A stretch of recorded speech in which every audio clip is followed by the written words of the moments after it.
Hey everyone, and welcome back to The Explainer. Today, we're dissecting a financial and political shockwave that is honestly hard to wrap your head around. We're looking at how a localized abuse of the social safety net didn't just, drain public funds. It actually snowballed into a crisis that reached the absolute highest levels of government. Let's unpack the anatomy of this massive scandal. $1 billion. Take a second and just let that sink in. That is the staggering, almost incomprehensible estimated figure cited by federal prosecutors for the ongoing fraud investigations into Minnesota's public programs. We're talking about a massive sum of money siphoned directly from systems that were built to protect the most vulnerable people in our society. So the big question we're looking at today is, how exactly does a localized financial crime escalate to the point of sparking nationwide federal funding freezes?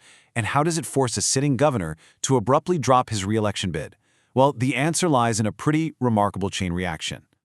Okay, let's dive into this. Part 1. The Spark, or the Feeding Our Future scheme. The catalyst for this entire saga was a nonprofit called Feeding Our Future. It was run by Amy Bach, and they claimed to provide meals to kids during pandemic school closures. But the reality was, well, incredibly dark. Get this, state officials actually flagged warnings as early as July 2019. That's months before the pandemic even existed. Yet the grants just kept flowing. It took until February 2021 for the FBI to officially begin investigating, which led to massive raids in 2022. Fast forward to May 2026, and Bach was sentenced to 41 years in prison for orchestrating what investigators called the country's largest pandemic relief fraud scheme. And the financial toll of just this specific scheme alone is devastating. We're talking over $250 million allegedly stolen. But here's the kicker. Only about $75 million of that has been recovered. You might be wondering, why the massive gap? Well, because a huge chunk of that taxpayer money just vanished. It went into unrecoverable luxury cars, high-end real estate, and overseas investments that are completely out of the reach of the U.S. government. Which brings us to Part 2, the iceberg, systemic fraud uncovered. Now, what's really interesting about this is just how wide the web goes. That meal scheme, that was really just the tip of the iceberg. As investigators dug deeper, they found gaping vulnerabilities across an entire spectrum of state-run health and housing systems, all being exploited by overlapping criminal networks. Just look at the scale of this. The ICS disability program was billing for 24-hour care that was never actually provided.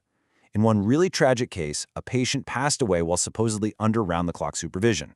Addiction services were facing rampant double billing. The housing stabilization program became so lucrative that it literally attracted out-of-state fraud tourism. And, perhaps most shockingly, under the autism therapy program, kids were given medically unnecessary diagnoses simply to trigger federal payouts. So naturally, this systemic rot triggered a massive, unyielding federal response. Boom! May 2026, the Department of Justice executes a sweeping takedown targeting those exact Medicaid programs we just talked about. 15 defendants were charged, tied to over $90 million in intended losses. To really put the severity of this into perspective, the Secretary of Health and Human Services explicitly labeled this the largest autism fraud bust in American history. Moving right along to Part 3, the catalyst, the viral video firestorm. While the legal net was quietly tightening on the ground, the narrative completely exploded into the public eye in December 2025.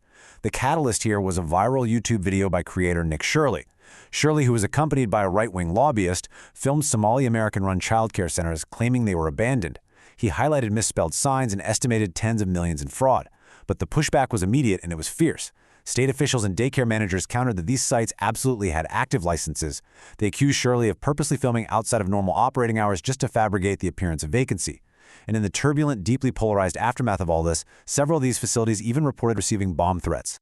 The fallout in the community was profound for sure. Many Somali American business owners felt they were being unjustly stereotyped and just used as pawns on a national stage.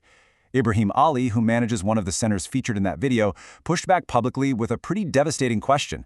He asked, "Are you trying to record that we're doing fraud, or are you trying to put the Somali name and fraud in the same sentence?" So the crucial point is, regardless of the intense, localized debate over whether that video is accurate or not, the federal government's reaction was absolutely zero tolerance. The Department of Health and Human Services stepped in and unilaterally froze all federal child care payments to the state of Minnesota.